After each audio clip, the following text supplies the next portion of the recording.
Pourquoi? Parce que le système n'a pas évolué.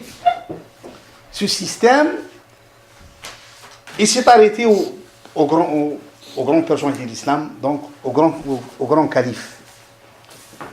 Maouya, qui était aussi une personnalité musulmane éminente, a décidé de carrément changer le système. Il a copié, et on va le voir tous, dans l'évolution de l'État omeyyade, il a copié le système que j'appelle byzantin, du système byzantin, qui est basé sur,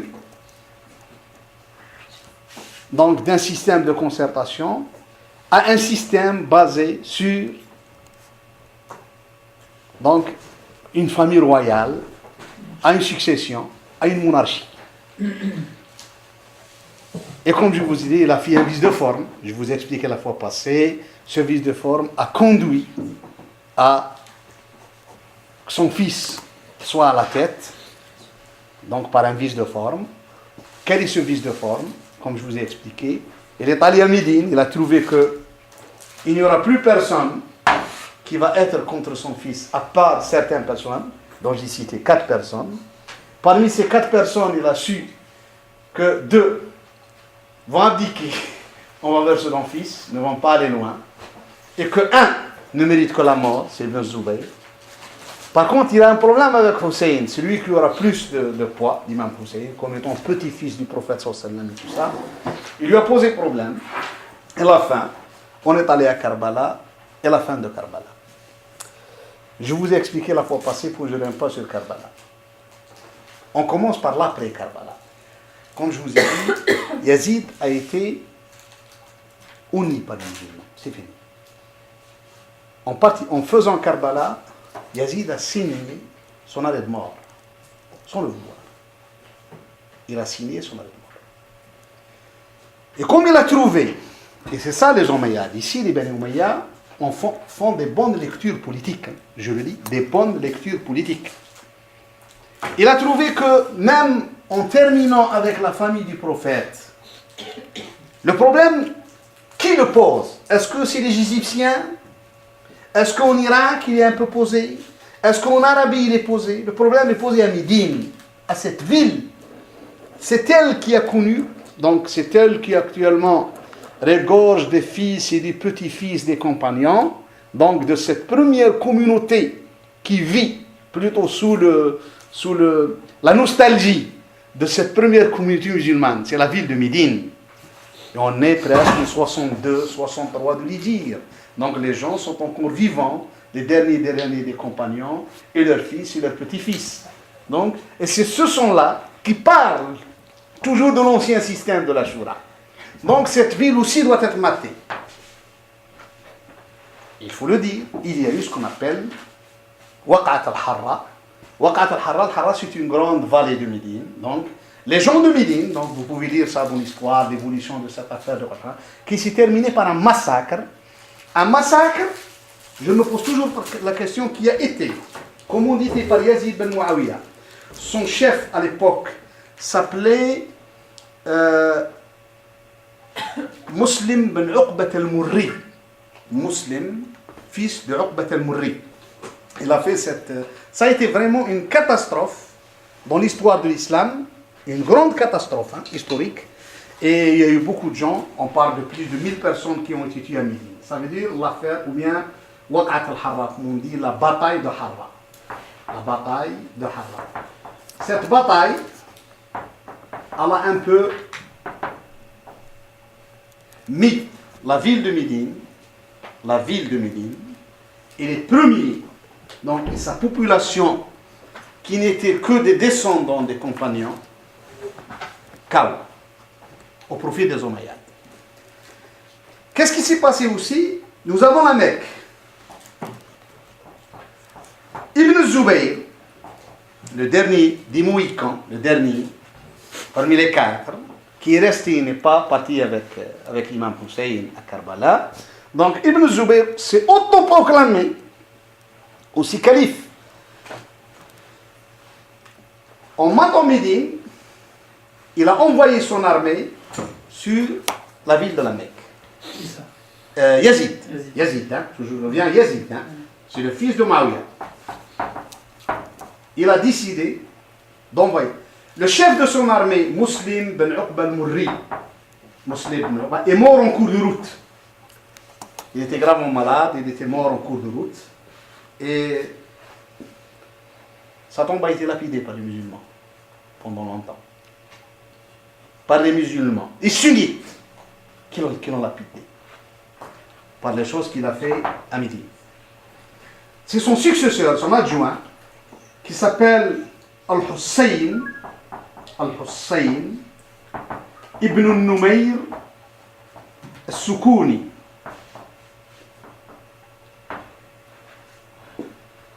Qui a encerclé la Mecque.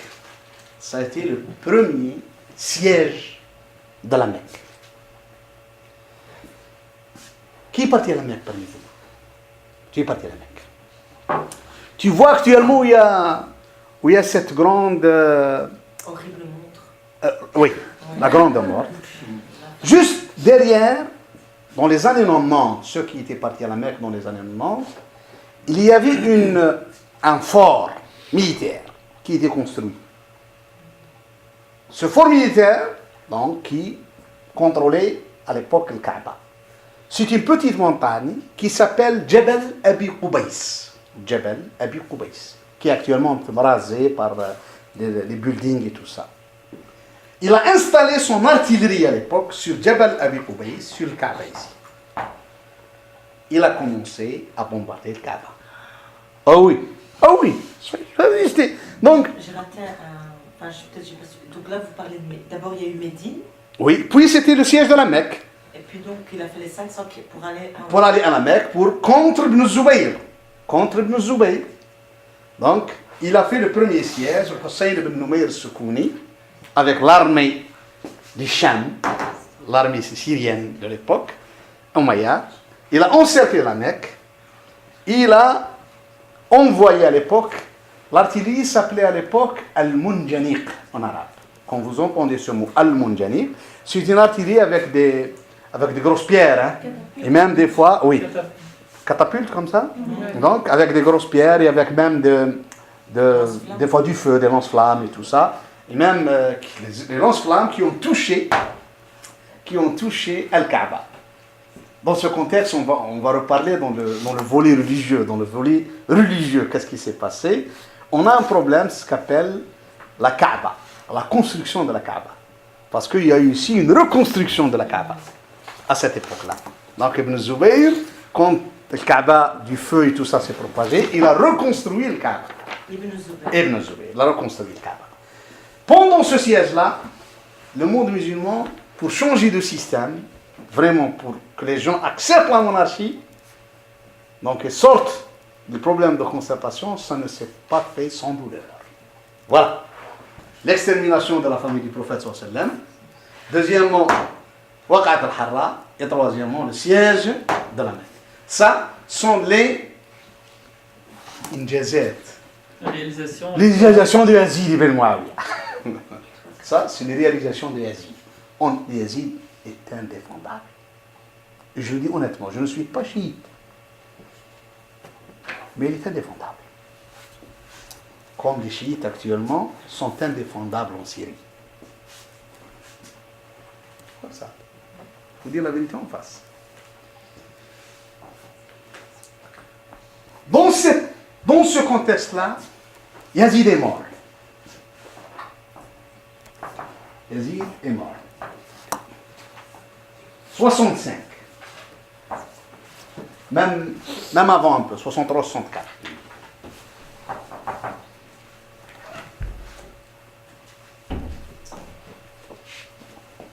Yazid est mort dans ce contexte-là.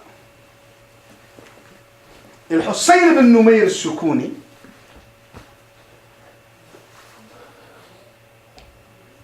qui était le chef de l'armée à l'époque avec les principaux leaders, il a dit qu'il faut en terminer avec ça. Il a vu juste, il a dit, c'est trop. Allez, nous allons faire allégeance à Ibn Zubayr, à la Mecque. Ce Ibn Zubayr, fils de compagnon, ça je n'ai rien à dire sur lui dans ce contexte-là. Mais politiquement, elle est faible. Quand il est allé le voir pour lui faire allégeance avec tout, il lui a dit, écoute, on ne peut pas le faire ici. Tu ne peux pas rester à la Mecque. La Mecque est une province qui n'a pas de ressources pour contrôler l'État. Tu n'as rien ici. L'argent pour l'État, elle est à Damas. Tu dois partir avec nous. Ça, ce sont les chefs de chaîne. On va tous te faire allégeance et te prendre là-bas en tant que commandeur des croyants. Et tu dois diriger l'État. Il a dit, c'est là-bas où il y a l'administration. C'est là-bas où il y a les ressources du financement de l'État. Ce n'est pas ici. Ici, tu n'as rien. Tu es en train de vivre 50 ans en arrière. Ça lui paraît comme quelque chose, c'est trop beau pour être vrai. Il lui paraît comme ça. C'est trop beau pour être vrai. Il a décliné l'offre. Après 1 mois de négociation avec lui, le Hassan a dit, tu ne peux pas être un calife. Non. Il a dit, je me suis trompé. Tu ne peux pas être un calife. Et l'armée a décampé et elle est revenue ici. Ici, honnêtement, le monde musulman est rentré dans l'obscurité totale. Donc, après le démantèlement, et ça a eu cette période politique, elle a eu sur la religion musulmane des choses auxquelles nous sommes en train de vivre jusqu'à présent. Il y a des gens qui parlent des choses en les insinuant à l'islam qui ne sont effectivement, qui n'ont été dites que durant cette période. 65 de l'Hijr. Il faut bien noter ça. Monde musulman, Ibn Zubayr s'est autoproclamé, donc ça c'est la califat d'Ibn Zubayr.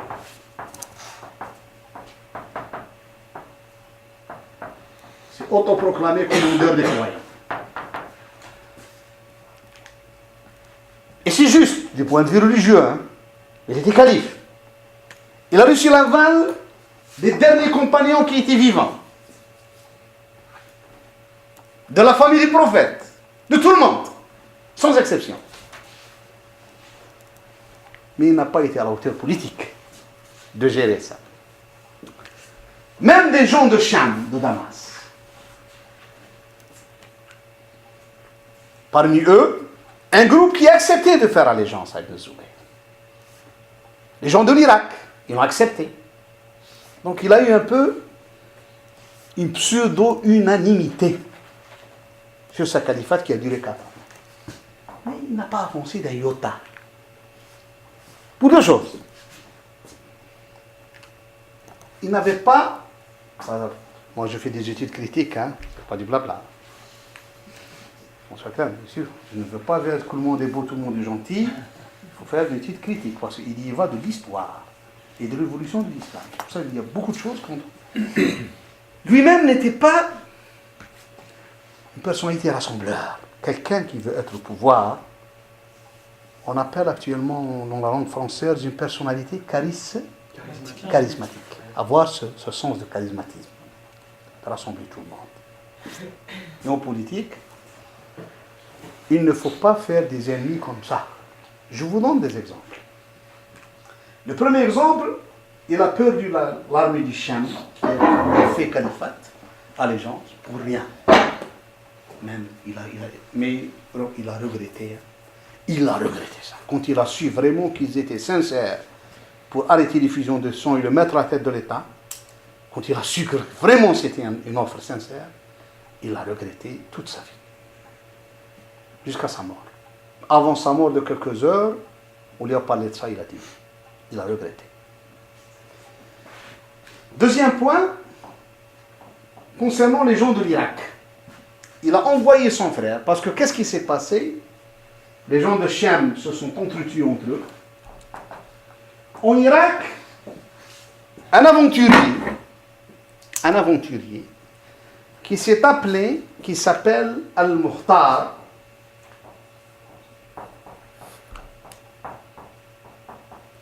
ibn Abi Ubayd al-Thaqafi, de la tribu de Taqif qui habite 80 km au sud de la Mecque, à Taïf, cette tribu. Cette personne-là, il est venu à la Mecque, il a rencontré Ibn Zubayr, il n'a pas fait allégeance à Ibn Zubayr. Il avait une très forte personnalité, cette personne. Il est allé en Irak. Après la mort de Yazid, il a pu rassembler les gens. Mukhtar a pu rassembler les gens. Le but, c'était de venger, comme ça son but au début, la famille du prophète. Il a décidé que toutes les personnes impliquées, de près ou de loin, dans l'assassinat de la famille du prophète, seront exterminées, tuées.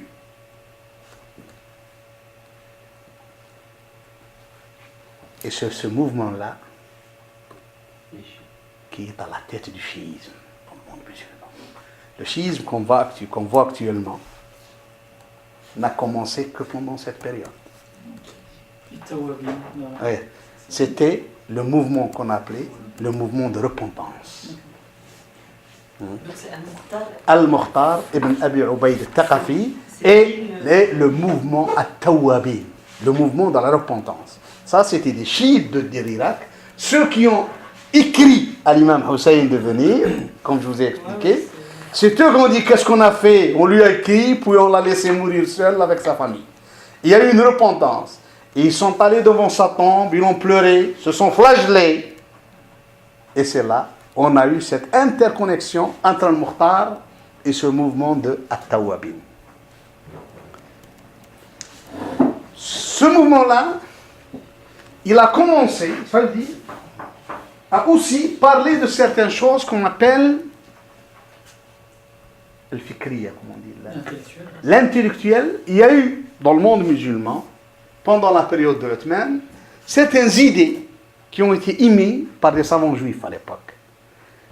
As-Saba'iyya al-Fikriya, des idées d'Ibn Saba.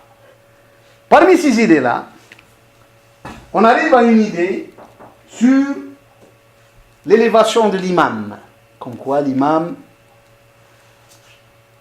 son statut est quasi identique à la prophétie. On arrive à l'idée de Al-Mahdi. Parce que la première personne qui a annoncé dans le monde musulman le mot Mahdi, c'était le Mukhtar. Il a dit que je suis en relation avec le frère de l'imam Al-Hassan et Hussein, donc leur frère, le fils de l'imam Ali, mais sa mère n'est pas Fatima. Il s'appelle Muhammad ibn al-Hanafiya. C'est le troisième fils de l'imam Ali. Donc c'est le frère de l'imam Hassan et Hussein, mais pas de Fatima. Il est de l'imam Ali, d'une autre femme. C'est le frère. Il a autoproclamé Al-Mahdi ibn al-Hanafiya, comme ça. Il a dit, je suis en relation avec l'imam Al-Mahdi, Muhammad ibn al-Hanafiya, le frère de Hassan et Hussein. Donc c'est le mot Al-Mahdi, c'est la première fois où il émerge dans le monde musulman comme une idée. Oui. Vous avez dit, c'était de la période de l'Othman. Pendant la période de l'Othman, il y avait une personne qui a semé la zizanie. C'est un juif d'origine musulman qui s'appelle Abdullah ibn Saba. Il a donné beaucoup d'idées qui étaient dans le judaïsme, dans le pharisaïsme. Parmi elles, par exemple, je peux donner beaucoup d'idées qui sont connues jusqu'à présent. L'idée de l'Jahmiya, donc même, j'ai vu une fois sur une chaîne copte où on reprend certaines idées de l'époque de Ghaylan al-Dimashqi qui était connu dans le monde musulman. Donc certaines, j'ai vu dans une chaîne copte avec personne qui veut parler du Coran, donc il parle des mêmes idées qui ont été émises, donc dont on va voir pendant l'état Umayyad, l'évolution intellectuelle du monde musulman, ce qu'on appelle al-aqa'i, les idéologies. Donc il y avait des idées que c'était des idées qui n'étaient pas musulmanes. Et on a eu beaucoup de problèmes aussi qui ont fait beaucoup de problèmes à travers l'islam. Ici, il y avait... Ça veut dire que parmi ces idées, il y avait l'idée de l'élévation d'imam. au statut presque du prophète. Donc le chiisme a une origine. Non, je ne dis pas il a une voilà. origine. Il a copié. Il a un peu le calqué mouvement. pas mal d'idées qui ne sont pas des idées musulmanes.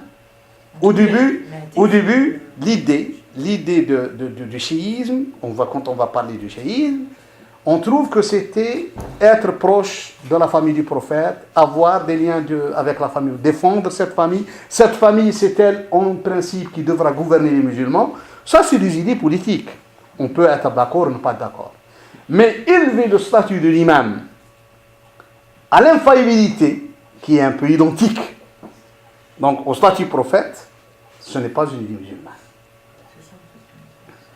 Et ainsi de suite. L'infaillibilité et tout ça. Donc, ça, ce n'est pas des idées musulmanes. Ils sont rentrés par le temps. C'est pour ça que je dis, il y a beaucoup d'idées que par le temps, ils ont été adoptées par tel ou tel groupe. Même chez les salafistes, il y a des idées qui ont été adoptées qui n'ont rien à voir avec le salaf. Hein? Juste adoptées à travers l'histoire et on veut me dire, oh, c'est salaf.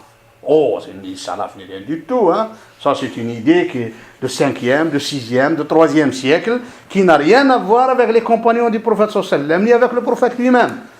Et dans ce contexte-là, on va voir ce qu'on appelle la fabrication du hadith. Il y a eu beaucoup de gens qui ont fabriqué des hadiths juste pour argumenter leur position politico-juridique et tout ça. Donc on va en voir beaucoup comme ça. Hein. Donc j'arrive à ça. Cette période-là politique a joué un rôle. Il y a eu ce mouvement, dans ce que j'appelle le mouvement des repentis. Eh bien, Ibn Zubayr, au Shem, qu'est-ce qui s'est passé? Suite à sa politique, qui n'a pas pu rassembler les gens. Il a eu les Égyptiens avec lui, le Yémen, donc Al-Hijaz, que ce soit Médine, que ce soit la Mecque, tout le monde était avec lui. Il a commis 2 erreurs. La première erreur, comme je dis, n'était pas rassembleur.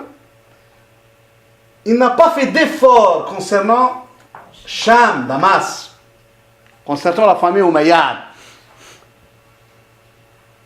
Au Cham, il rassemblait les chefs politiques, les chefs militaires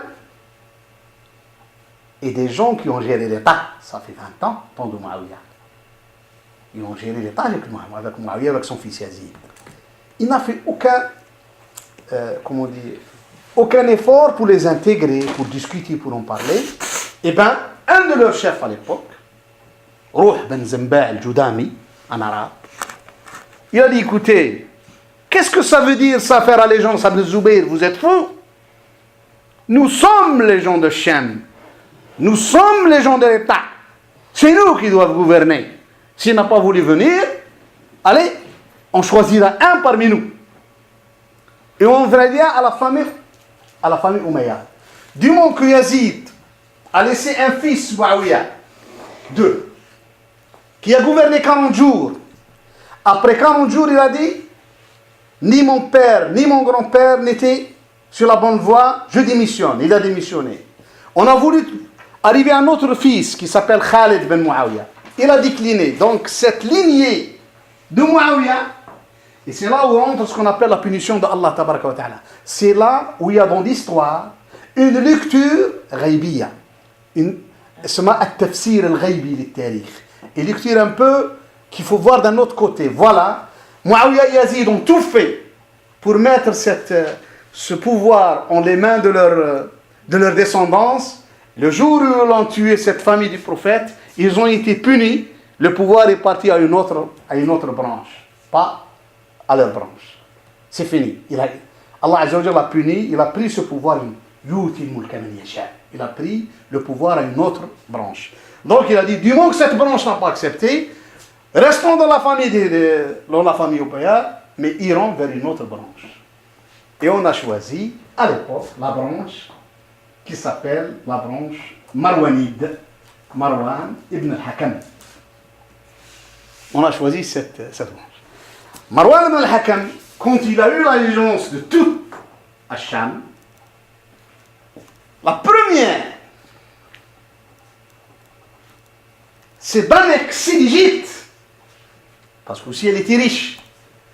il a envoyé son fils Abdelaziz, qui est le père d'Omar ibn Abdelaziz, pour reconquérir l'Égypte. Il a reconquis l'Égypte.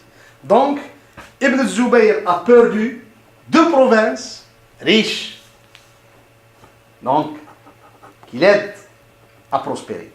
Et le lien de sang entre Marwan et Yazid ou Muawiyah? C'est des cousins. Le Marwan ibn al-Hakam ibn Abi al-As, comme ça. Je vais faire une petite où ils sont des... Je vais faire un peu une petite arbre généalogique. Parce que ça nous aide à comprendre beaucoup de choses des arbres généalogiques à l'époque.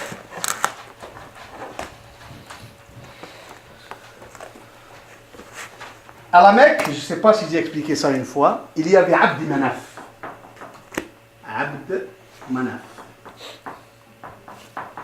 Abd Manaf a eu 4 fils. Il a eu Abd Shams, comme ça. Abd Shams. Il a eu Hashim. Il a eu Hashim. Il a eu Muttalib. Il a eu Naufal. Ça, c'est les fils de Abd Manaf. Hashim, c'est Abd al-Muttalib. C'est Abdullah. C'est le prophète sallallahu alayhi wa sallam. C'est Abdullah, Abu Talib, c'est l'imam Ali. Ça, c'est leur branche. La branche d'Abd Shams, c'est Umayya. Et Umayya a donné aussi à une dizaine d'enfants. Parmi eux, Harb. Harb, comme ça il s'appelle. Harb ibn Umayya. Et L'As. Et Abi L'As. Abi L'As a donné Al-Hakam. Il a donné Affan. Affan, c'est le père de Uthman, 3e calife. Et Al-Hakam, donc c'est son oncle, il a donné naissance à Marwan. Vous avez bien compris? Donc, Harb a donné naissance à Abu Sufyan, qui a donné à Muawiyah, Yazid. Vous avez un peu. Donc, ces familles-là, tous, se rencontrent ici, à Abd Manaf. Ils sont cousins. Il y a des liens de sang. C'est pour ça, quand les Romains ont dit faites-nous des Arabes de la Mecque devant nous pour les questionner sur le prophète, il a posé la question qui le plus parmi vous, le plus heureux, c'est Abu Sufyan qui s'est présenté. Il a dit c'est moi. Parce qu'il n'y avait aucune autre personne des Bani Abd Manaf hormis lui. Il a dit c'est moi. Il était leur chef. Il a dit c'est toi. Leur chef, il a dit c'est mon cousin.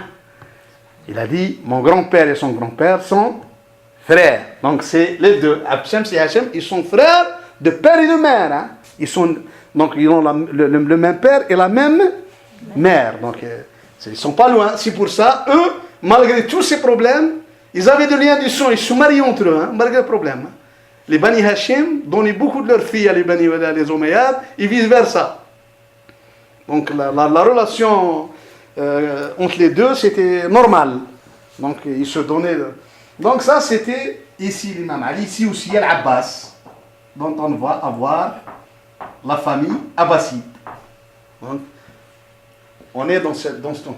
Donc, les gens de Cham ont décidé juste de changer de lignée, de garder la famille Omeyyade, mais de changer de lignée, au lieu de la lignée de Harb, vers la lignée donc, de Abu al-As, Marwan, donc de Al-Hakam, vers Marwan. Comme il n'y a plus, dans celle de Uthman, on n'avait pas quelqu'un qui pourrait prétendre à être calife. Donc, on a décidé de faire allégeance à Marwan ibn al-Hakam, qui a donné son fils Abd al-Malik, qui était avec lui. 9 mois après, Marwan est mort, c'est Abd al-Malik qui a fait les règnes. Donc, je ne sais pas si vous avez un peu suivi avec moi. Donc, on a décidé de changer juste cette branche, d'aller de la branche, cette branche, à l'autre branche, pas plus. La première décision qui a été prise, comme je vous ai expliqué, donc, c'est de reconquérir l'Égypte en faveur des Bouddhistes. Donc, on est dans un dilemme, les Égyptiens et les gens de Cham qui sont devenus pour la famille de Marwani. Al-Hijaz est resté pro Ibn Zubayr.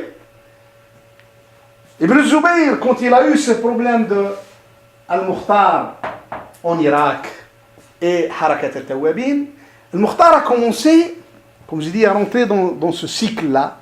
Il a même fait venir une chaise qui lui a été donnée par un arabe qui s'appelle Arfaj al-Thaqafi. Il lui a dit que cette chaise, l'imam Ali, s'assied sur elle. Donc il a commencé à la faire sortir pendant ces guerres et dire aux gens que cette chaise est parmi vous, comme le Coran en parle dans Surat al-Baqarah. Il a dit At-tabutu fihi sakinatun min rabbikum wa baqiyatun mimma taraka alu Musa wa alu Haruna tahmiluhu al-malaika. Il a dit cette chaise, c'est comme chez les enfants d'Israël, les fils d'Israël, le tabout. Donc, et c'est là où je vous ai dit, il y a eu beaucoup de divagations, beaucoup de choses qui sont rentrées dans les dogmes, dans les dogmes qui n'ont rien à voir avec le dogme. Allah Azza wa Jal ne va pas nous poser la question sur eux, mais il y a beaucoup de gens qui croient qu'Allah va leur poser la question sur eux. Quand on rentre dans nos tombes, les questions sont claires et nettes. Quelqu'un m'a dit l'imam Mahdi, je dis écoute l'imam Mahdi, Allah Azza wa Jal ne va pas me questionner sur l'imam Mahdi, en toute honnêteté. Je vais questionner sur le prophète sallam, sur le Coran al-Karim, sur l'Anbiya, sur vraiment ce que le Coran a décidé. Je ne trouve pas ton imam Mahdi dans le Coran. Ni parmi des hadiths où le prophète me demande de bien croire à lui et qu'Allah va me questionner sur lui.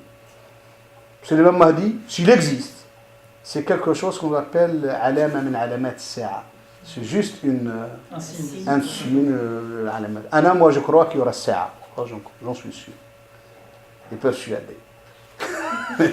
Ça, j'en suis sûr et persuadé. Autre chose, ça ne m'intéresse pas. Et alors, toi, tu vis pour une chose il y a beaucoup de gens qui passent beaucoup de leur temps à attendre. Il y a une personne qui a passé des années à la Mecque, je ne sais pas si je vous ai parlé, à attendre que l'imam Mahdi arrive, parce que Salat al-Fajr, comme disent dans certains hadiths, où il fera allégeance entre le maqam et le bayt. Il y a une personne qui a dormi 17 ans ou 18 ans de sa vie, donc il n'a rien fait. Je dis, mais Allah ne t'a pas chargé d'attendre l'imam Mahdi, tu n'es pas le comité d'accueil, mais tu es fou toi, tu es complètement fou, tu es des vagues. Tu n'es pas chargé, Allah Azza wa Jalla ne t'a pas demandé de faire ça. Le comité d'accueil, l'imam Mahdi, si vraiment il vient, quand il viendra, quand Allah décide qu'il sorte et qu'il vient. Et ça s'arrête là. On n'est pas chargé de l'attendre. Je ne sais pas comment les gens vous comprennent. Il a passé 17 ans de sa vie jusqu'à où il est devenu un peu félin. Et les Saoudiens ont décidé de l'expulser vers l'Algérie. Ça, c'est une vraie histoire d'une personne en Algérie. Hein.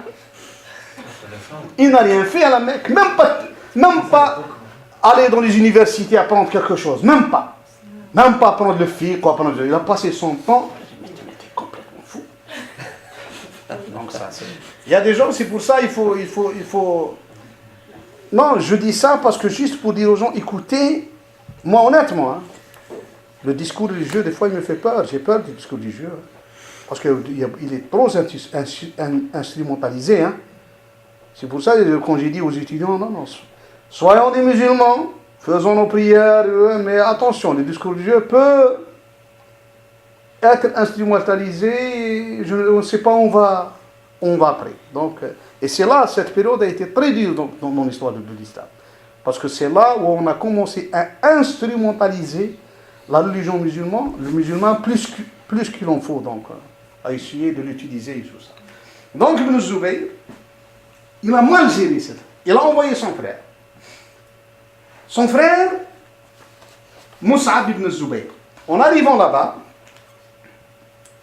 il a fait la guerre au groupe de Mukhtar, il a même tué Mukhtar. On a accusé à l'époque Mukhtar d'être hérétique. Donc, d'être un hérétique, ainsi de suite. Alors qu'on a oublié, je viens à cette...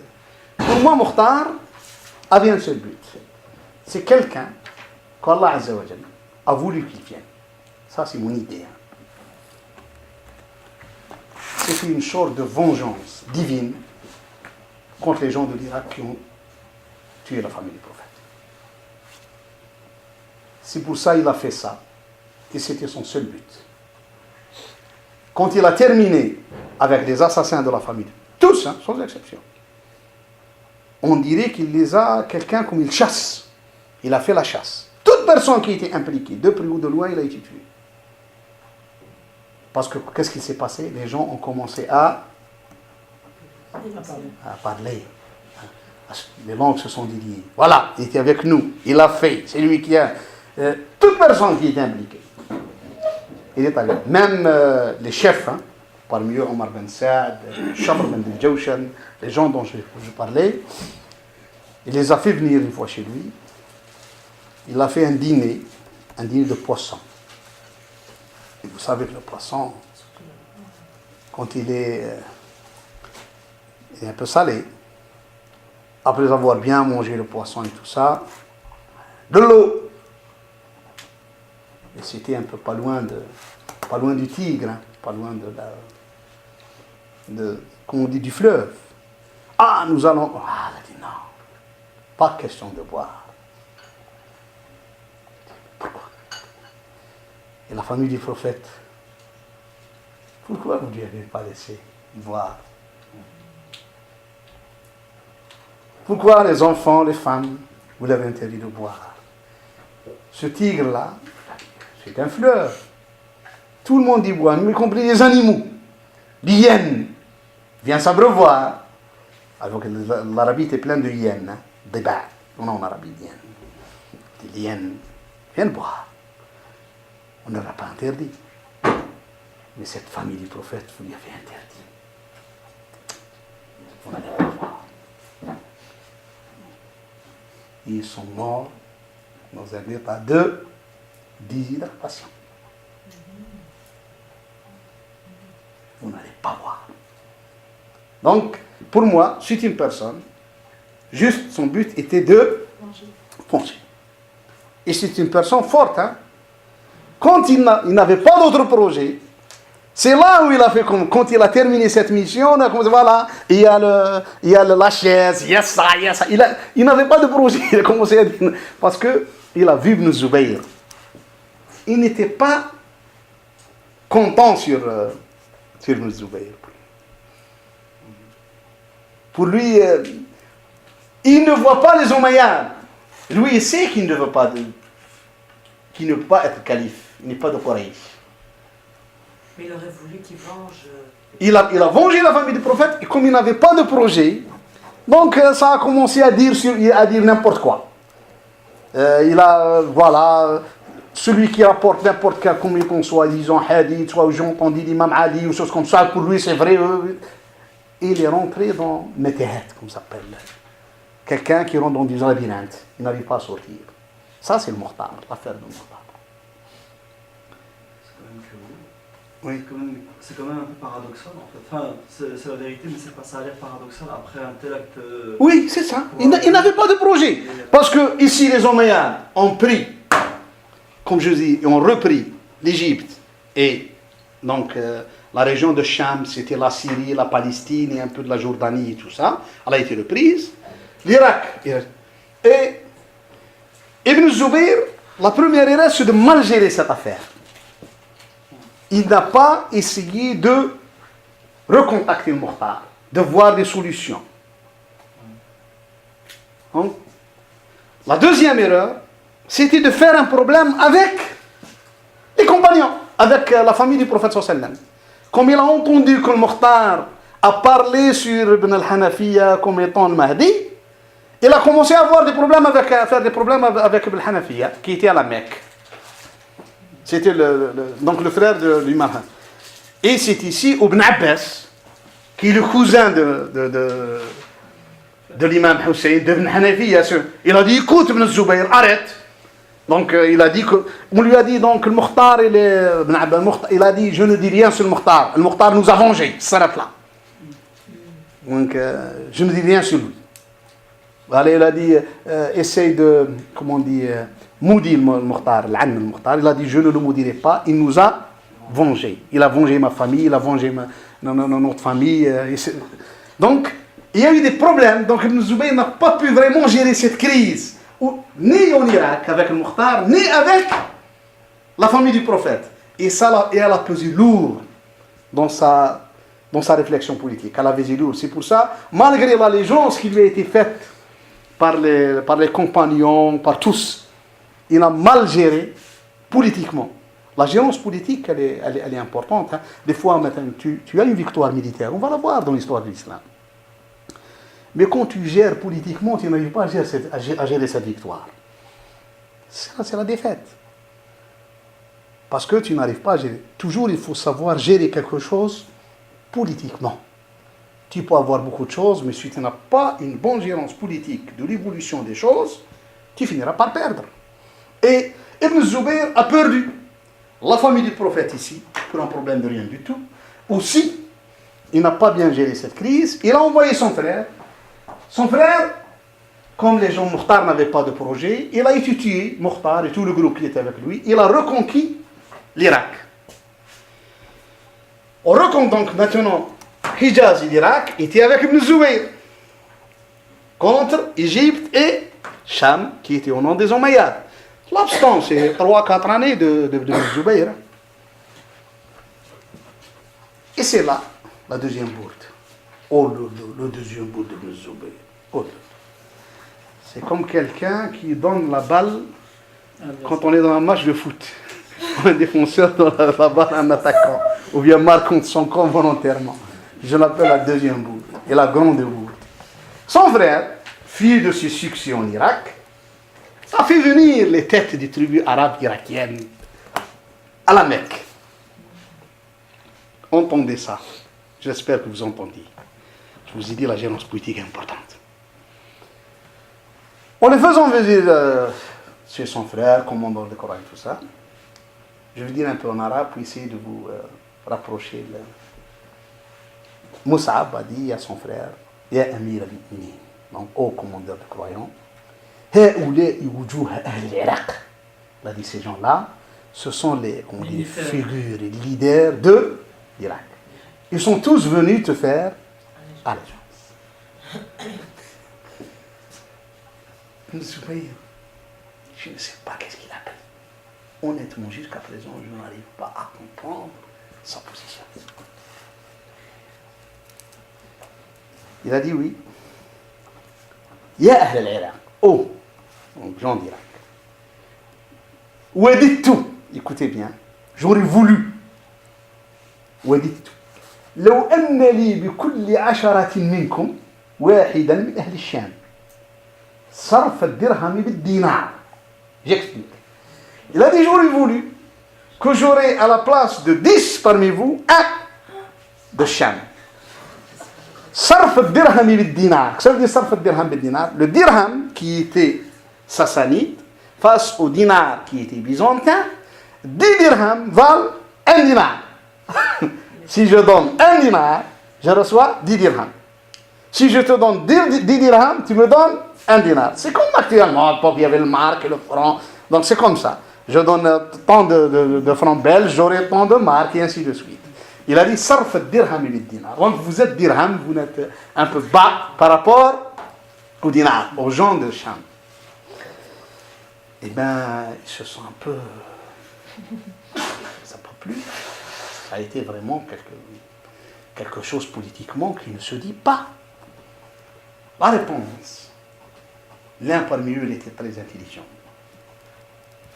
Il lui a dit, oh commandeur de croyants, notre problème avec toi, c'est un problème dans un poète arabe de la Jahiliya, avant l'islam, qui a parlé d'une chose dans un vers de poésie sur une fille qui s'appelait à l'époque Hurayra. Elle était très belle, avait les yeux de chatte. Et Hirra, donc en arabe, c'est un petit chat. Et celle, comme tu as les on appelait avec un peu cette Hurayra. Donc, les Arabes, quand ils parlent, ils ont quelque chose de tasghir. Il y a tafrim, il y a quelque chose. Donc, il a dit, une personne aimait cette femme. Mais elle en aimait un autre. Donc lui, ce poète, il a dit, il a quitté la ville, il a dit ودع هريرة إن الركب مرتحل. Donc je quitte donc cette ville où il y a Hurayra, je vais partir avec la caravane. فهل تستطيع فراقا أيها الرجل. Mais est-ce que je peux vraiment accepter de partir et laisser Hurayra, ne pas la voir du tout, c'est fini. علقت بها عرضا وعلقت بغيرنا وعلق بغيرها الرجل. Il a dit le problème que nous, moi j'ai aimé Hurayra, Hurayra en aimait un autre, cet autre aime une autre femme. On est dans un dilemme.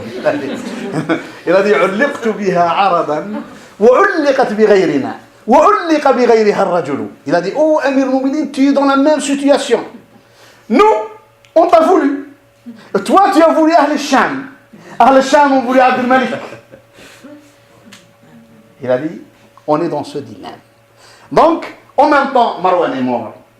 C'est Abd al-Malik qui a pris les rênes. Abd al-Malik était jeune, fort et intelligent politiquement. Qu'est-ce qui s'est passé? En revenant en Irak, ces chefs de l'Irak ont décidé d'écrire à Abd al-Malik. Viens. Ibn Zubayr ne peut pas être calife. Et c'est fini. Abd al-Malik a décidé d'envoyer son armée et lui-même reconquérir l'Irak. Et effectivement, il est venu. Quand la bataille a commencé, la plupart des tribus d'Irak se sont ralliées à Abd al-Malik. Ils ont abandonné Mus'ab, qui était mort assassiné par l'armée du Sham. Et les gens de l'Irak ont fait allégeance à Abd al-Malik. Ici, on a maintenant le croissant musulman de l'Irak vers la Syrie, la Palestine, jusqu'à l'Égypte, Omeyyade. Donc, il ne restait pour Ibn Zubayr que Al-Hijaz, pauvre. Sa richesse de Hijaz, c'est qu'il a la Mecque et Médine, les deux villes saintes de l'islam. S'il n'y avait pas ces deux villes saintes, c'était une région aride à l'époque, ce n'est pas actuellement l'Arabie Saoudite avec son pétrole et tout ça. Avant, c'était une région aride qui ne vivait que grâce au pèlerinage, aux gens qui viennent pour faire le pèlerinage. Donc, à part ça, il n'y a rien. Et Abd al-Malik a décidé de reconquérir les deux grandes villes. Il a décidé de reconquérir ces deux. La première ville, Médine, elle a été reconquise facilement. Facile. L'armée du Sham, en arrivant au port de Médine, le gouverneur d'Ibn Zubayr a quitté Médine. Il a su qu'il n'a pas les moyens militaires de face. Eh bien, Médine est tombée aux mains des Omeyyades. Il reste la Mecque. Subhanallah, il y a des choses aussi qui sont importantes. Dans la vie, il ne faut pas faire des choses. Tu sais, le prophète sallallahu alayhi wa sallam, dans un hadith qui me plaît beaucoup, il dit Al-birru la yubla. Al-birru la yubla. Wad-dambu la yunsa. Wad-dayyanu la yamut. I'mal ma shi'ta kama tadin. Tudan. Ce hadith-là, il donne les bases à tenir dans la vie. Parmi les bases à tenir dans la vie, ne jamais, par exemple, rigoler sur les gens. Prendre les gens comme des... Rigoler sur eux. Ah, il est lent, il est petit, il est ça, il est ça. Ou bien il a fait tel ou tel péché. Ah, vous avez entendu là.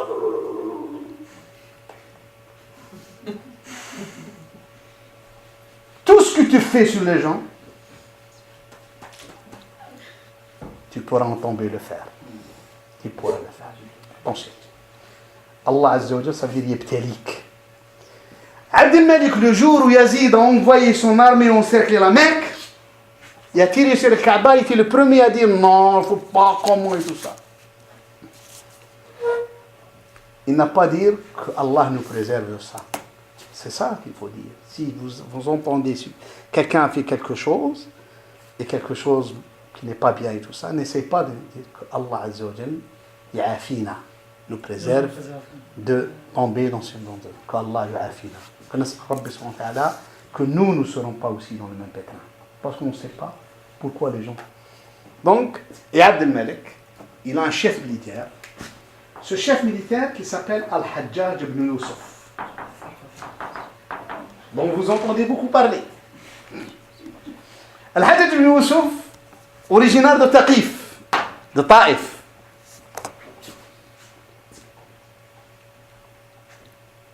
Il a fait des études coraniques. Il connaît bien le hadith, Shra'. Ce n'est pas un ignorant, Al-Hajjaj.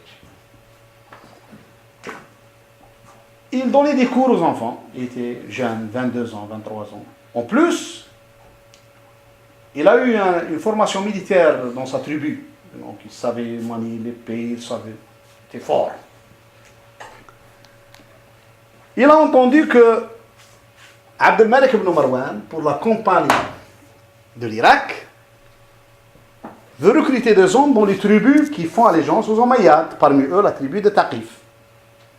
Et il est parti à Damas. Il a vu Ruh ben Zimba, comme je vous ai dit, l'un des chefs de l'administration. Il est allé voir, il a vu, je suis tel, de telle famille, voilà. Il a fait rentrer dans l'armée.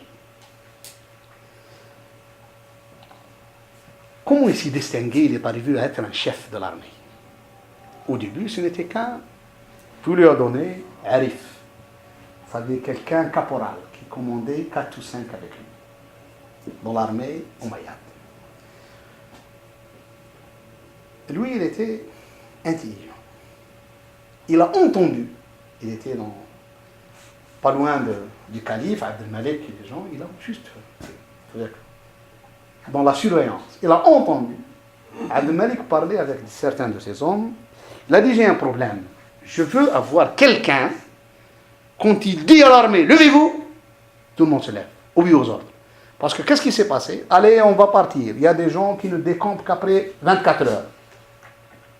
Donc, les ordres n'étaient pas... Parce qu'à l'époque, oui, on va venir, il est tard. C'est comme actuellement, tu demandes à 10 heures, les gens viennent à 11h30. Ça, c'est normal. Je veux, il a dit ça. Il a fait parvenir par une autre voie, pas celle de Ruh ben Zimba al-Judani, par une autre voie omeyyade, que dit au commandeur croyant qu'il me donne l'ordre, il va voir. La personne a vu Abd al-Malik, il a dit, écoute, tu nous as dit ça? Il a dit oui. Il a dit, écoute, il y a un jeune de Taqif. Si tu lui donnes des ordres, il est capable d'en faire. Il a dit, appelez-le. Parce que le problème, cette tribu, elle était connue par ses liens avec les Omeyyades, même avant l'islam. C'est une tribu qui était très proche dans les liens. Il a dit, appelez-le. Quand il a vu, il lui a dit, est-ce que tu peux faire ça? Il a dit, si tu me donnes l'ordre, je ne vais pas faire ça sans ton ordre. Que j'ai les pleins pouvoirs. Il y a la carte blanche. Allez-y. Il lui a intimé l'ordre. Eh bien, il a dit, demain, je veux que toute l'armée, à 5 heures du matin, soit à telle place, hors de Damas. La plupart sont venus, parce qu'il y a des gens qui connaissent qu'il n'est pas facile, sauf un groupe appartenant à la personne qui a intercédé avec lui, très proche de ce Ruh ben Zimba al-Judani. Puis il dit encore, ils ont dormi. Lui, il est passé, ils sont tous dans leur tente. Il a dit, quoi les tentes? Brûle les tentes. Tout le monde. Oh, tu fais ça? Il a dit, ni Ruh ben Zimba, ni rien du tout. Ici, je suis patron. Sinon, tu vas voir. Ruh ben Zimba est allé voir Abdel Malik. Il lui a dit, voilà, il a fait des problèmes avec mes hommes et tout ça. On l'a appelé. Qu'est-ce qu'il a dit, Rabbi? Il a dit, oh, Roh Ben Zimba, quelques tentes qui te seront remboursées par Amir al-Mu'minin et ça s'arrête là. Mais l'armée doit être à temps. Et c'est là où il a pris le commandement. C'était une personne intelligente, politiquement. Il est rentré comme étant la personne bras droit de la famille marouanite. Et c'est lui qui leur a, comme on dit, assoit le pouvoir. Le pouvoir d'Abdel Malik, de son fils Walid, n'a été que sur les gens que Hajjaj a tués. Il en a tué beaucoup de gens. Il avait l'épée facile. Il en a tué beaucoup de gens. Il est venu voir, après la conquête de l'Irak, il est venu voir Abdel Malik. Il lui a dit, envoie-moi à la Mecque pour la reconquérir. Je me suis vu que j'ai pris un mouton et je l'ai égorgé. Et, on dit, après l'égorgement, Les habillés.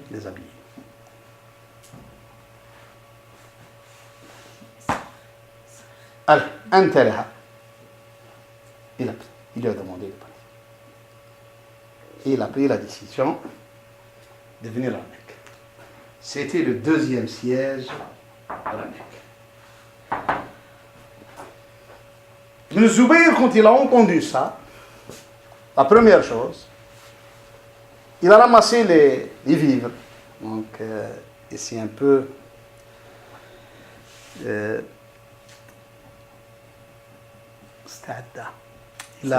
il s'est préparé au siège. Il savait que ça va être dur et long. Il n'avait pas de ressources. L'autre, il a mis les sièges. Puis, il a bombardé la Mecque. Il a fait le même rythme, la même chose que son prédécesseur, Hussein ibn Noumair al-Soukouni. Et 16 mois de siège, la ville n'était pas alimentée. Donc il n'y avait personne qui était... Et les gens ont commencé de Médine, de la Mecque, à sortir et rejoindre. Parce que lui, il dit, tous qui nous joindront auront tout ce qu'ils veulent.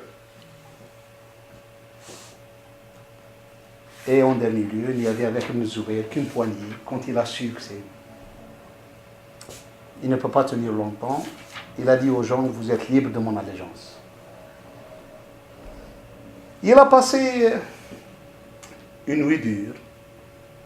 Il y a son frère Ibn Zubayr qui lui a dit, écris à Abdel Malik. Il lui a dit, comment je vais lui écrire? Je vais lui écrire de Ibn Zubayr au commandeur de croyants Abdel Malik ibn Marwan, ou bien du commandeur de croyants Ibn Zubayr à Abdel Malik ibn Marwan. Qu'est-ce que je vais dire? Le goût de la défaite est amer. Il y a de l'amertume. La défaite. C'est dur la défaite. Eh bien, elle a même... C'est pour ça, moi, des fois, je fais une petite parenthèse, après Saddam et tout ça, j'ai levé la main et dit que Allah Azza wa Jal nous préserve d'une guerre au moins 50 ans. On m'a dit pourquoi? J'ai dit parce que cette guerre d'Irak, la première, Koweït, l'invasion, elle a laissé chez le monde, dans le monde arabe finalement, parce que la défaite elle a des conséquences psychologiques pendant longtemps. Comme celle de 67. La défaite de 67 a eu des conséquences psychologiques. C'est dur la défaite. C'est pour ça que quelqu'un qui fait la guerre sans se préparer, sans avoir une vision, sans rien du tout, juste... Les conséquences psychologiques sur l'état des peuples et tout ça sont très dangereuses. Donc, Ibn Zubayr, en voyant qu'il n'avait pas de plan B, il n'avait pas d'armée, il n'avait rien. Juste quelques... Et la décision est venue de Damas qu'il faut en terminer avec le siège. Il faut rentrer à la Mecque. La prise de la Mecque. Quand il a su vraiment, parce que 2 ou 3 jours avant, c'était avant les jours de l'Hajj. Quand il y a eu le jour de l'Hajj, Ibn Omar, qui était un compagnon, il était vieux, il est venu faire le Hajj. Il a envoyé un Hajjaj. Il lui a dit, laisse-nous faire tawaf. Il ne faut pas envoyer tes catapultes, comme on dit. Il ne faut pas envoyer ça. Laisse les gens faire le Hajj ou le manasik. Et dans ces manasik, c'était un peu... C'est les premières manasik dans l'histoire de l'islam qu'on voit les drapeaux. Le groupe d'Ibn Zubayr, le groupe d'Abd al-Malik ibn Marwan, ça c'était à Mina, les Kharijites, les Khawarij, donc l'école Kharijite, excommunion, des gens qui, à l'époque c'était Najda bin Amir al-Hanafi, et le groupe de Muhammad ibn al-Hanafiya. On avait 4 drapeaux dans l'histoire de l'islam. Donc c'était un peu, chacun ne reconnaît pas la légitimité de l'autre. Ibn al-Hanafiya ne reconnaît ni celui-là ni celui-là. Celui-là c'est un Kharijite, il ne connaît personne. Donc personne ne connaît l'autre. Donc on était Amina, c'était un peu une trêve, d'une façon indirecte. Les gens, on peut faire le pèlerinage suite à la demande d'Ibn Omar. Abdullah ibn Omar était vieux, il a demandé, il a dit à Al-Hajjaj, laisse les gens faire le pèlerinage, il ne faut pas les bombarder, des choses comme ça. Et le pèlerinage a été fait. Après l'accomplissement du pèlerinage et les Hajjis commençaient à débarquer chez eux, donc Al-Hajjaj a dit, nous allons revenir à la guerre. Je demande à tout le monde, à tous les Hajjis qu'ils partent. Donc c'est fini, je vous ai donné le temps, je dois poursuivre ma guerre. Et la décision est venue de rentrer à la Mecque. Quand Ibn Zubayr a senti que tous les préparatifs convergeaient vers la rentrée de la Mecque par pas mal de... Donc par cette région, la région nord, la région sud, la région est, la région ouest, donc par toutes les régions, que l'armée était très forte des Omeyyades, elle est arrivée à 20 000 hommes alors que Ibn Zubayr n'en possède que 200 ou 300 à l'époque qui peuvent défendre avec lui. Tout ça, il a fait une réunion de ses amis, il leur a demandé tous d'aller demander l'aman. Comment on dit l'aman? Oui. Ça, en arabe, ça veut dire demander l'aman. Donc tu demandes qu'on ne te tue pas, peut te rendre. Donc ceux qui ont quitté Ibn Zubayr durant la nuit, ils ont rejoint le camp en demandant l'aman. À part quelques personnes qui lui sont restées fidèles, à leur tête le fils de Safwan al-Jumahi, donc le petit-fils de Umayya ibn Khalaf. C'est Abdullah ibn Safwan ibn Umayya ibn Khalaf al-Jumahi. Donc qui est resté avec Ibn Zubayr, qui est mort avec lui, c'est un de ses plus proches collaborateurs, qui est resté avec lui. Donc il est mort avec lui.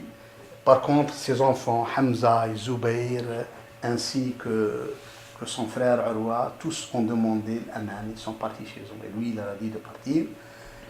Il y a eu aussi, comment on dit, un mashhad, qu'on appelle une image dans l'histoire. Cette image, elle est toujours répétée souvent dans le monde musulman. Il est allé voir sa mère, qui a eu 100 ans, qui était une compagnonne du prophète sallam, la fille d'Abu Bakr as-Siddiq, Asma. Lui a posé la question. Il a su que c'est fini, la guerre est terminée, qu'il sera tué. Donc, elle lui a dit, écoute, ça fait 2 ou 3 ans que tu mènes cette bataille, et maintenant, tu n'as rien à regretter. Il a dit, non, il a dit, je ne regrette rien, mais j'ai peur d'une chose, il a dit, que je serai tué, et que l'armée Umayyad le Mutla, va prendre ma tête et tout ça, et elle va circuler avec Mutla. Ça, c'est, je ne veux pas. Sa réponse, il a dit, écoute, quand on tue le mouton, ils ne sont rien dans les habillages. On l'a égorgé maintenant. Quand on le déshabille, est-ce qu'ils sentent quelque chose? Donc ça, c'est une phrase qui est reconnue au Wama dans Rochette, il a des Sabkhiha. Donc tu l'as déshabillé, donc c'est fini. Le mal est fait, tu l'as tué. Le mal est fait, donc ça ne veut pas dire en lui faisant le mal, c'est en l'égorgeant, mais quand tu commences à le déshabiller, ça n'a rien, le mal est fait. Donc, et effectivement, à la prière du Fajr, il y a eu une intervention des forces omeyyades qui n'a duré que 1 heure ou 2 heures. Et la mosquée était reconquise, la Kaaba reconquise, et Ibn Zubayr a été tué.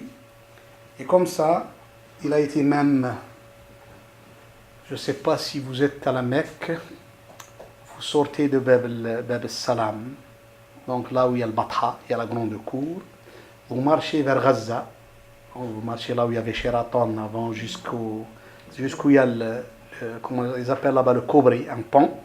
À votre droite, il y a le Mu'alla. Le Mu'alla, c'est un peu l'ancien cimetière de la Mecque, qui n'est pas loin, donc à 1 kilomètre c'est là où il a été, donc il a été pendu. Il a été pendu mort. Pas mal de jours, jusqu'où sa mère est intervenue chez le Hajjaj, lui demandant, c'est fini, tu as eu ce que tu voulais, donc laisse-le être enterré. Effectivement, il a dit, prends ton fils, c'est enterré. Il a dit, c'est fini, tout le monde entier a connu que tu l'as tué, c'est fini. Donc, parce que le Hajjaj a juré, par exemple, de ne pas jurer une chose qui est connue avant l'islam, je ne sais pas comment lui, il l'a fait même après l'islam, que tant qu'il ne tuera pas Ibn Zubayr, il ne va pas manger ça, il ne va pas avoir de relation avec sa femme, donc il a fait une, comment on dit, quelque chose qui était dans le Jahiliya qui était fait. Et ça m'étonne comment il l'a fait, le Hajjaj il l'a fait. Et le jour où il l'a tué, c'est là où il a soi-disant, donc halal, comme on dit, il est satisfait. Ibn Zubayr, c'est la personne religieusement très forte. C'est la personne qui veut faire son prière la nuit, qui peut faire 2 rak'at. C'est la seule personne, quand il y a eu à la Mecque un grand déluge, donc, parce que la Mecque, quand la pluie tombe, c'est en trempe. C'est des pluies torrentielles, c'est pas des pluies comme ça, c'est des pluies torrentielles qui font. Eh bien, il était en plein tawaf, il a fait le tawaf en nageant, donc il a nagé. Donc c'est le 40e de l'Hégire, il a nagé en faisant le tawaf. Il était très très fort concernant l'ibada, concernant ça, mais malheureusement, ses choix politiques, donc il n'était pas. Vous savez même, il avait aussi une personnalité forte. C'était l'un des seuls musulmans quand il avait donc même pas 12 ans. Il jouait avec les jeunes, donc dans le quartier à Médine, il était jeune à l'époque. C'était pendant le règne de Omar al-Khattab. Et on jouait à l'époque, soi-disant, avec des manches à balai en tant que épée. Et lui était le chef. Les gens, en voyant Omar marcher dans la rue, tous les jeunes ont couru, se sont enfuis, à part lui. Il est resté. Et Omar, en arrivant le voir, il a dit pourquoi tous tes amis sont partis, toi tu es resté ici. Donc tu m'as vu, tu n'es pas parti. Il a dit pourquoi je pars? Je n'ai rien fait pour avoir peur de toi. Et la route, elle est très large. Donc, je ne vais pas te laisser là, alors cette large, tu peux passer là où tu veux. Et la réponse, Omar, il a dit tu t'appelles qui? Tu es qui? Il a dit, je suis. Qui est ton père? Il a dit, non, ne me demande pas qui est mon père, qui est moi. Il a dit, mais qui toi? Il a dit, je suis Abdullah. Il a dit, mais tu dois avoir un père. Qui est ton père? Il a dit, Zubayr ibn al-Awwam. Omar, on le voit comme ça. Il lui a dit, tu me connais toi? Il a dit, je te connais, tu es Amir al-Mu'minin Omar. Je te connais bien. Il a dit, moi je te connais, tu es commandeur des croyants, Omar al-Khattab. C'est ça. Il a laissé, puis il a raconté ça à son père. Et on s'est toujours demandé d'où il est venu cette force. Il a une force incroyable. Eh bien, j'ai lu dans un contexte, dans un autre livre historique, sur cette force qui m'a un peu étonné, ce que le prophète, sallallahu alayhi wa sallam, il a fait la hijama. Vous connaissez la hijama? Oui? On s'appelle la signer. La hijama, c'est qu'à l'époque, maintenant, à Bruxelles, j'ai vu, chez nous, au Maroc, en Algérie, la hijama, elle se faisait généralement une fois. C'était pendant le mois de mai. Les gens qui font cette hijama viennent dans les villes quand la chaleur commence. Il y a beaucoup de vieux qui vont chez eux, surtout les vieux, parce qu'il y a de la tension chez les vieux. Et ils ouvrent ici, à la nuque, ici, comme ça. Juste on prend une lame gilette comme ça, il y a des vieux, avec un peu une petite chose comme... Qui aspire. Oui, qui aspire. Puis il aspire un peu du sang, comme ça, donc de la personne. Puis il met... Et ça, on dit qu'il y a hajjam. Les vieux, à l'époque, on leur a posé la question. Moi, je posais la question à des vieux que je connaissais bien. C'était en 75, 76. Il m'a dit, ma tête n'est plus lourde. Quand je fais hijama, je me sens léger. Je me souviens, un vieux, il m'a dit ça. Il m'a dit, ma tête n'est pas lourde. Bien. Et elle se faisait, tu trouves des vieux qui faisaient ça. Nous, ça nous étonnait. Donc ça nous étonnait, on ne la connaît pas. Mais quand on voit le hadith, où le prophète sallallahu alayhi wa sallam a dit, parmi les choses qui rentrent dans la médecine, sharbat mihjam, sharbat asalin, ou sharbat mihjamin, ou kiyatin binar. Donc sharbat asal, c'est un sirop. Sharbat mihjam, tu peux la faire maintenant juste avec... parce que moi, je me demande quelle est... J'ai à la Croix-Rouge et je fais une transfusion, donc un don de sang. Donc c'est idem. Je trouve que nos frères ici commencent à faire ici sur le dos. Il y a d'autres qui font ici dans, comment dire, rakba, partout. Ça m'étonne ça aussi. Mais je le vois souvent ici à Bruxelles. Hein. Et j'en ai entendu beaucoup de frères qui font ça. Donc je ne sais pas comment ils font, pourquoi ils font, ça je ne sais pas. Mais ça c'est le hijama. On a dit que le prophète sallallahu alayhi wa sallam a fait le hijama, il la faisait ici le prophète sallallahu alayhi wa sallam. Quand il a eu le sang du prophète, il a eu ce sang, le prophète lui a dit, l'a appelé, il a dit, écoute, mets ça, ce sang, où personne ne peut le voir. Mets-le dans un lieu, donc vraiment, on ne peut pas y arriver. C'est du sang prophétique. Et lui, il était jeune, 9 ans, 10 ans. Pourquoi il venait lui chez le prophète? Parce que Aïcha, la femme du prophète, était sa tante maternelle. Et comme elle n'avait pas d'enfant, il était considéré comme son fils. Même le prophète, la première fois, il y a Abdullah. Donc elle le prenait comme étant son fils. Donc il venait souvent, il connaît bien le prophète, il venait souvent à la maison du prophète, c'était sa tante. Donc quand il venait comme ça, il est parti, puis il est revenu, le prophète a dit, où tu l'as mis? Il a dit, je l'ai mis là où personne ne peut avoir. Le prophète lui a dit, tu l'as bu? لعلك شربته. Le prophète lui a dit. Donc le prophète il connaît. C'est la prophétie, hein, c'est pas du blabla. Le prophète envoie quelqu'un, il sait ce qui se passe. Et bien ici le prophète a lancé une phrase très importante. Il a dit, oh Ibn Zubayr, waylun laka min an-nas. Il a dit, tu auras beaucoup de problèmes avec les gens. Et les gens auront beaucoup de problèmes avec toi. Parce que Hadith Anbiya, quand tu penses, c'est pour ça, il y a des choses, c'est pour ça que je vous ai dit concernant Hussein. Ibn Omar a eu une bonne vision. Il lui a dit, vous ne serez jamais, vous deux, ni toi ni ton frère. Pourquoi? Il a dit, parce que vous êtes des gènes prophétiques. Donc vous êtes des gènes du prophète sallallahu alayhi wa sallam. Il a dit, vous ne pouvez pas être, parce que le prophète a choisi l'akhira, et choisi, donc c'est pour ça on dit, Sayyida Shabab, Ahl al-Jannah. Le prophète a été clair, il a choisi l'au-delà, il n'a pas choisi la vie d'ici-bas. Il a dit. Donc le prophète, en voyant la personne prendre quelque chose, donc de l'eau, du sang du prophète et le boire, il lui a dit ça, waylun laka min an-nas wa waylun lin-nas minka. Donc c'est des choses qu'il faut bien. La personne, du point de vue religieux, on n'a rien à dire. Et c'est là, on se pose toujours la question, c'est une réflexion que je suis en train de faire, et de vous la demander de faire tous, hein, vous êtes libres, c'est juste une réflexion. Est-ce que une personne religieuse est automatiquement, je dis Je ne dis pas qu'il n'est pas, mais je pose la question. Est-ce qu'il est automatiquement capable d'être à la tête de l'État? Ça, c'est une question que je me la pose. Et je suis formel à dire que non. Une personne religieuse peut, si l'on a les moyens intellectuels et tout ça, être à la tête de l'État.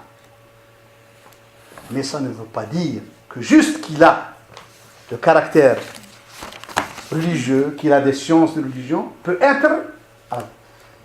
C'est un peu parce qu'ici on termine pour recommencer avec l'État Omeyyade, deuxième volet, l'État d'Abd al-Malik. Mais avant, Inch'Allah, la prochaine étape, on va parler de l'évolution pendant cette période dans le domaine culturel, religieux et tout ça. Donc, dans d'autres, ce qu'on a fait avec les compagnons, ce qu'il y a eu comme projet dans le domaine religieux et le domaine culturel et tout ça dans le monde musulman. C'est pour ça que je termine avec cette réflexion que je vous demande de faire. Est-ce qu'une personne qui a des connaissances de la religion musulmane, un prédicateur, ça, parce que nous, actuellement, dans le monde musulman, on croit tous, des fois, qu'on vote pour un parti islamique, qu'on vote pour un mouvement islamique, et on croit que c'est un islamiste à la tête, donc il peut nous bien guider, nous bien gérer la vie politique. Est-ce que oui ou non?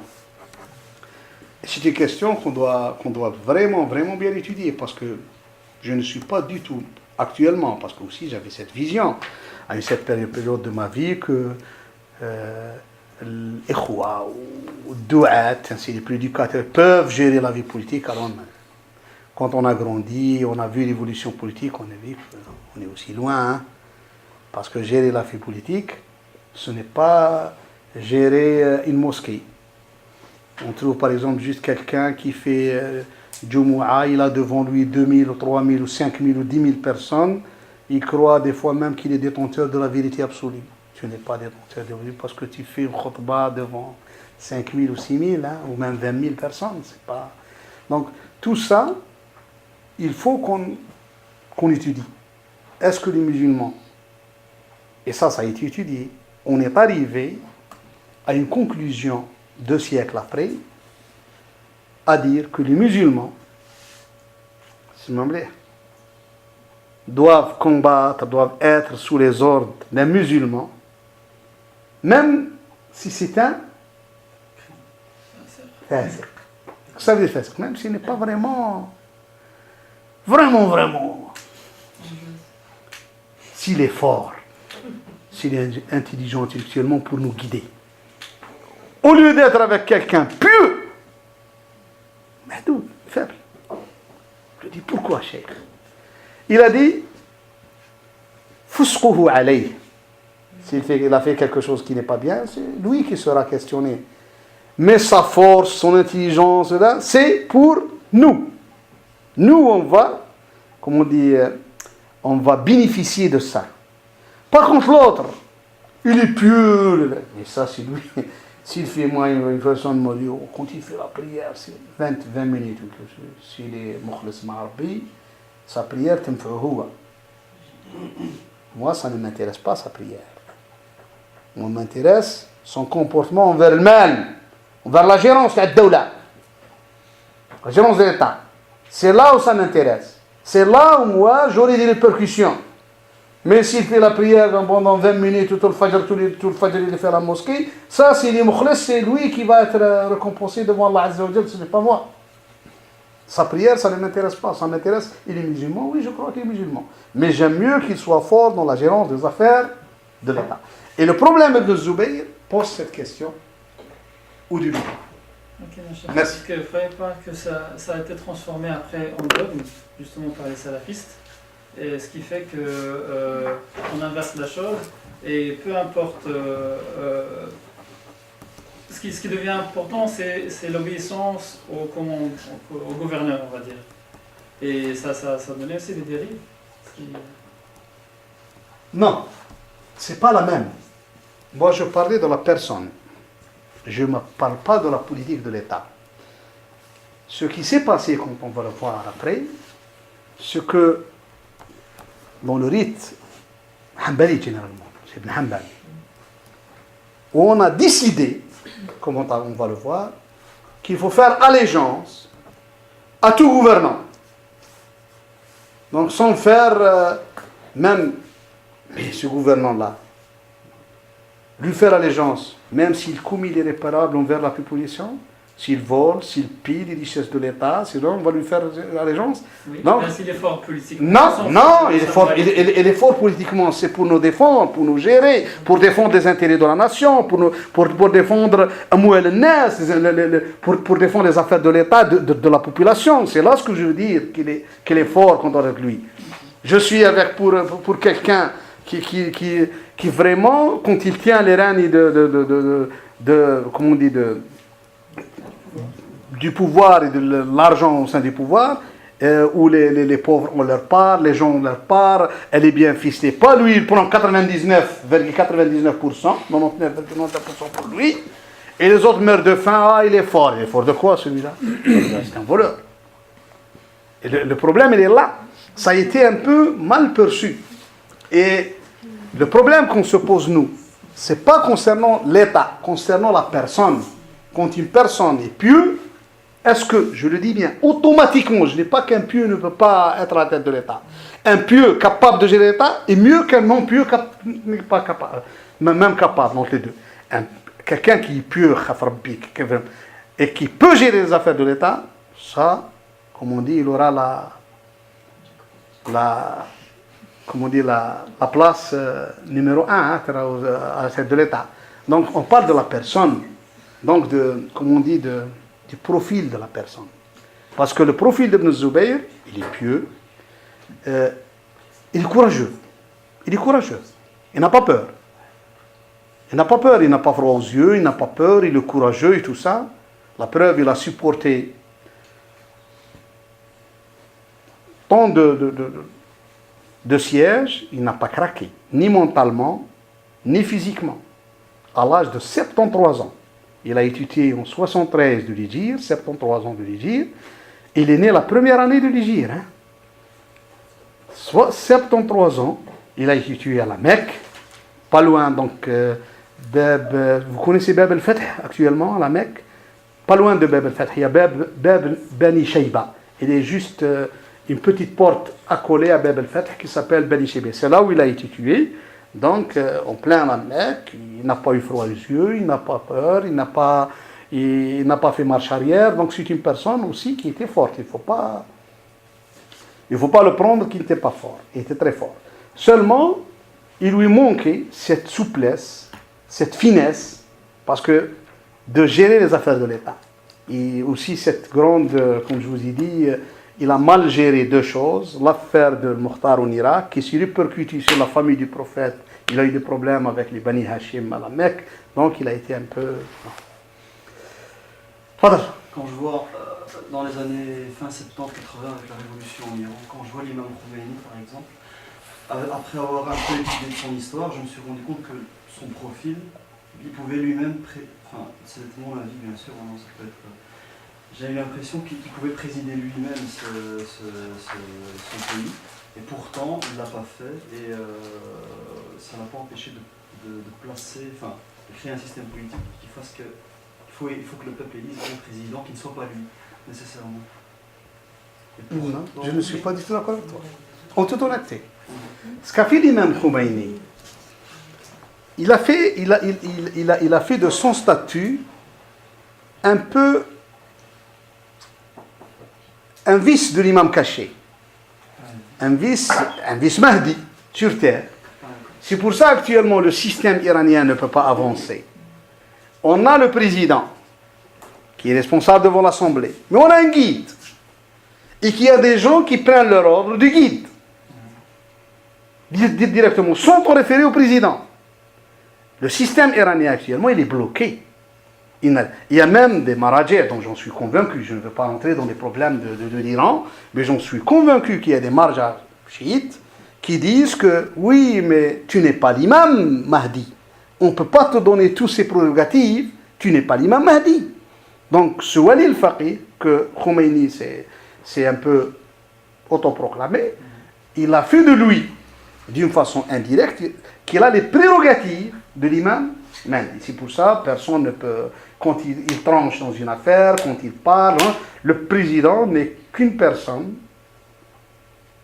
honnêtement, il ne veut pas gérer avec le guide. C'est pour ça les gens qui viennent en Iran, généralement, on les prend chez les guides. Hein.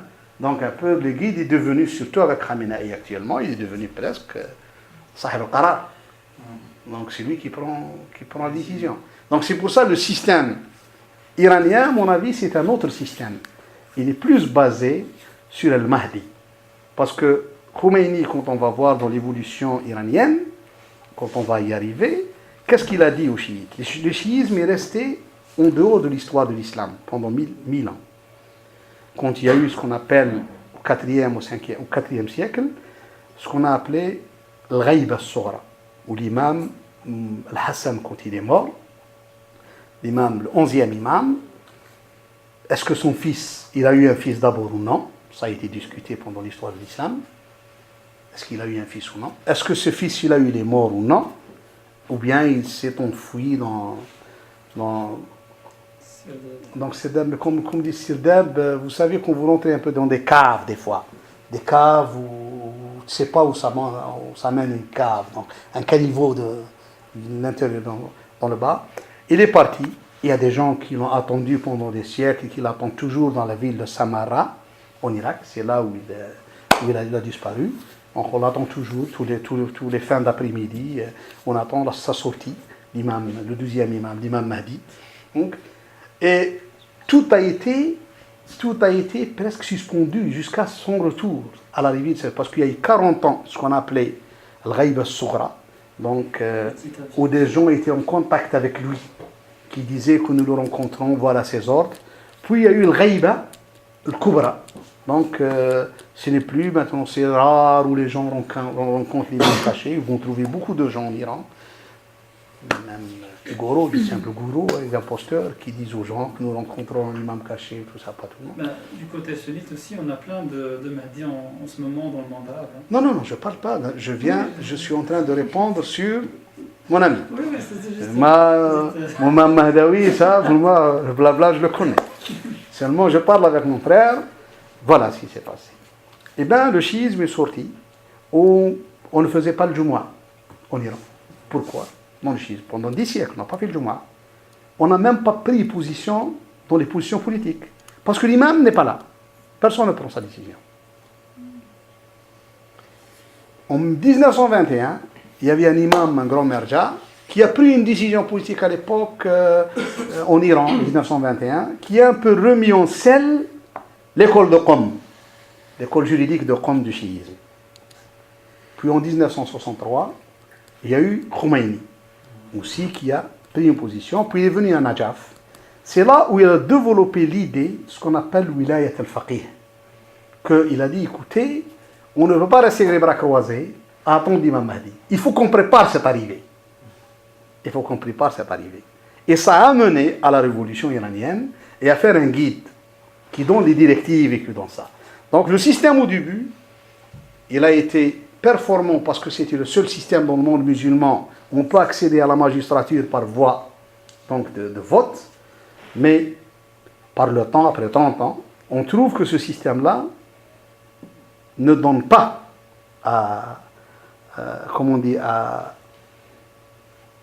au président, donc au pouvoir exécutif, des prérogatives par rapport au guide. Qu'est-ce que c'est guide? Et ça se pose aussi chez les frères musulmans. On dit le guide de la révolution, des frères musulmans. Est-ce que ce guide-là, nous on parle d'histoire, hein? On n'est pas partisans de celui-là. Est-ce que Khomeini, Khamenei, le guide des frères musulmans, et qu'on sort le guide des guides et tout ça, est-ce qu'ils reçoivent la révélation? C'est la première chose qu'on doit poser. Pourquoi donner à leurs avis tout ce poids-là? Est-ce qu'ils reçoivent la révélation? S'ils ne reçoivent pas, pourquoi lui donner toute cette autorité? Le guide a dit, tout ça. Pourquoi vous nous faites entrer que j'appelle moi, dans un système que les musulmans n'ont pas voulu de lui dès le début. N'ont jamais parlé de lui. C'est le système théocratique. Dès qu'on parle de problème, même chez les frères musulmans, je dis attention, je dis à une personne que je connais bien, attention, président Morsi, Guide Bedi, qui dit à Morsi, le peuple égyptien a choisi le président. Et c'est le président qui doit rendre compte au peuple égyptien. Pas question de ce Mourchid. Mourchid, c'est son groupe qui l'entend. Mais qu'est-ce que ça donne pour l'instant en Égypte? Ça va donner Il y a encore à ce que j'appelle moi une bicéphalité du pouvoir. Le pouvoir sera bicéphale, comme en Iran finalement. Le pouvoir est bicéphale. On peut parler comme ça. Et c'est un problème qui se pose dans le monde musulman. Est-ce que dans l'islam, on élabore un état théocratique, on a quelqu'un qui est en relation avec Allah Tabaraka wa Ta'ala qui nous donne ou bien c'est un état basé sur un système où le peuple choisira ses élus. Le problème, il est là. Donc c'est pour ça que je ne suis pas du tout, honnêtement, j'ai cette critique vis-à-vis du système iranien. C'est pour ça, moi, quand j'ai vu Najad, j'étais clair, en 2004, j'ai dit c'est une régression, Najad. Le président actuel, j'ai dit ça a été une grande régression dans l'histoire de l'Iran par rapport à Khatami. Khatami, qui était un grand penseur, qui était quelqu'un qui a été à la tête de l'Iran. J'aurais voulu qu'une personne que Khatami poursuive, au moins qu'on arrive à avoir une classe politique plus ou moins intellectuelle et tout ça. Eh bien, ça a été catastrophique, Najad. Wallahu alam. Je m'excuse. Shukran jazilan wa barakallahu fikum.